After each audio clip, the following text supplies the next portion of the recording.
In this tutorial, you will be introduced to the Electude Student tab.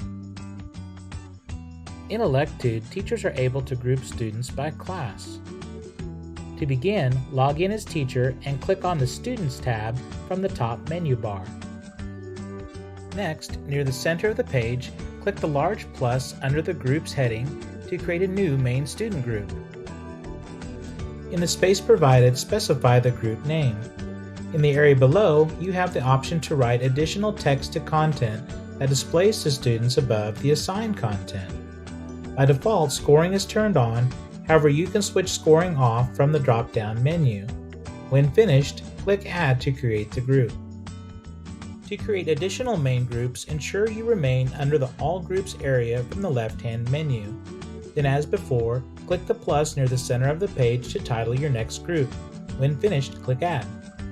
As main groups are being created, you'll see them populate in the left-hand menu as well as the area in the middle of the screen. As an option, you can create subgroups of students within main group folders. If you wish to proceed with this option, select a main group from the left-hand menu, then click the plus near the bottom of the screen under the Groups heading to specify a new subgroup. If you create additional subgroups within a main group, you'll find them populate in the left-hand menu under the Main Group heading. Navigating from a subgroup folder to all groups will collapse all subgroups into their corresponding main group. To make subgroup folders visible, click the small plus next to the main group folder name. This action expands the main group folder, making the subgroup folders visible. This concludes the introduction to the Electude Student tab.